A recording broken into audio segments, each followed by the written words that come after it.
The diplomatic quarters of Station Kepler 7 hummed with the usual controlled chaos of interspecies cooperation. Elira Chun adjusted her tablet, reviewing the day's schedule with practiced efficiency.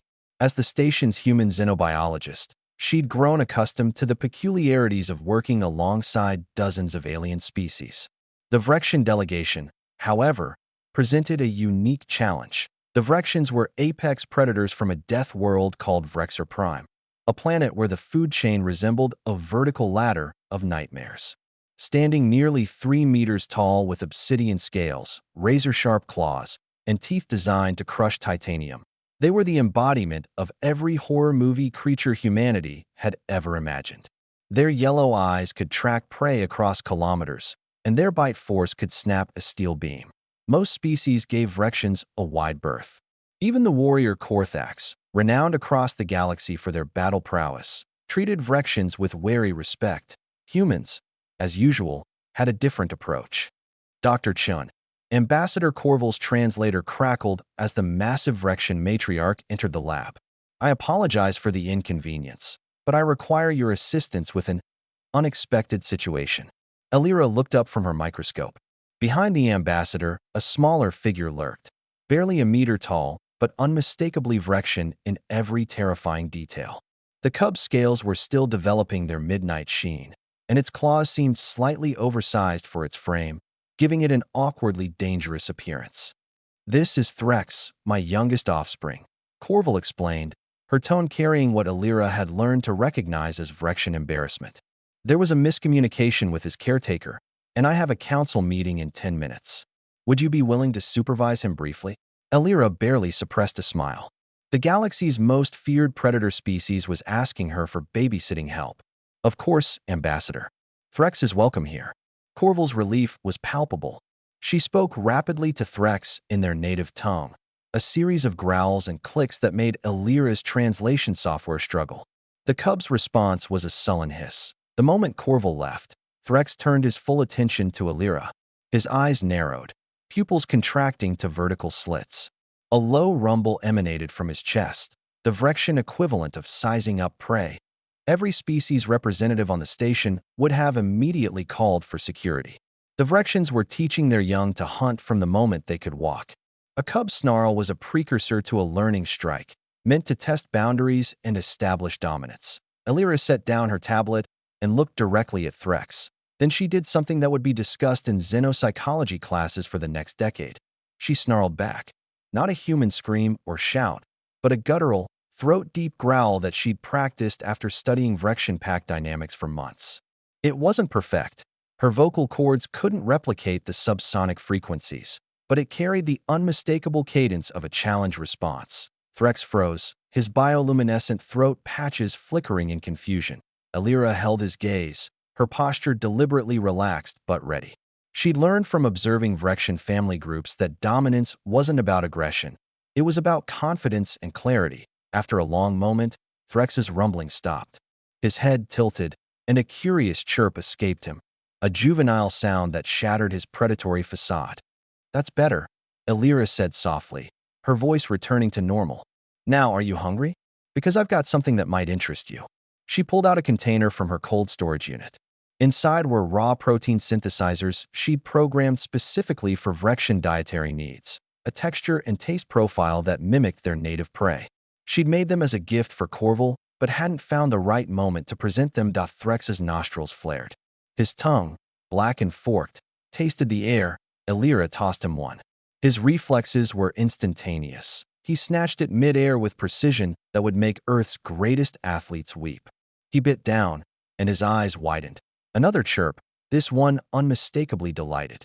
Good, right? Elira smiled. Your people hunt the Krexel beasts on Vrexer Prime. I analyzed the biochemical composition and replicated it. Took me 3 months. She sat cross-legged on the floor, making herself smaller, less threatening. An invitation. Threx cautiously approached, each step deliberate. When he was within arm's reach, he sat, a mirror of her posture. She offered another protein cube. This time, he took it gently from her hand, his claws carefully retracted. You know, Elira said conversationally, on Earth, we have creatures called cats. Apex predators, every one of them. They act tough, snarl, show their claws. But underneath, she gently scratched behind Threx's auditory ridge, right where she'd observed adult Phyrexians grooming their young. They're just looking for someone who understands them. Threx's rumbling returned, but this time it was different. A purr-like vibration that resonated through his entire body. The lab door chimed. Station Security Chief Zalthor, a four-armed Korthax warrior, stood in the doorway. His weapon was drawn, his eyes wide. Dr. Chun, the sensors detected Phyrexian combat pheromones from this sector. Are you? He stopped mid-sentence. Elira sat on the floor. A Phyrexian cub contentedly curled against her side, making sounds of pure contentment while she fed him treats and scratched his scales. Everything's fine, Chief, Elira said calmly. Just making a new friend. Zalthor's translator couldn't process his response. He simply stared, all four arms hanging limply. When Ambassador Corval returned 20 minutes later, she found her son asleep in Elira's lap, the human's fingers tracing the pattern of his developing scales while she narrated a documentary about Earth's big cats on her tablet. How? Corval's voice carried genuine shock. Elira looked up, careful not to disturb Threx. He tested boundaries. I responded in a language he understood. Then I showed him I wasn't a threat. I was a provider and a companion. Phyrexian pack dynamics, right? Dominance, then trust, then family. Corval's translator fell silent for a moment, processing the matriarch's complex emotional response. The Korthax trained for decades to understand our psychology, Corval finally said. The Zentari study us from afar. The collective negotiates through intermediaries. But humans? She shook her head, a gesture she'd learned from Elira.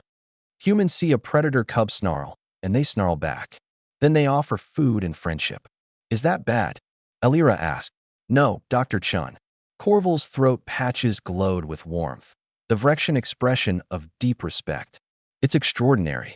You treated my son neither as a monster to fear nor a curiosity to study. You treated him as exactly what he is, a child testing the world. Threx stirred, blinking awake. He saw his mother and chirped happily, but didn't immediately leave Elira's lap. I think, Corval said slowly, that the galaxy has much to learn from humanity's approach to the unknown. Elira smiled, gently encouraging Threx to return to his mother. We have a saying on Earth. All creatures want the same things: safety, food, love, and respect. The package might look different, but the contents are universal. As the Phyrexians departed, Threx looked back one last time, his juvenile rumble carrying a note of affection that made Corval's eyes widen. Dr. Chun, the ambassador said, you've just been claimed as pack friend by a Phyrexian cub. That bond is significant. Good, Elira replied, already planning her next batch of protein synthesizers. I could use more friends who understand that sometimes the scariest growl just means I don't know you yet. Behind her, Station Security Chief Zalthor was already composing his report. The subject line read, Humans, a continuing study in controlled insanity and inexplicable success. It was, he decided, the most accurate description of humanity he'd ever written.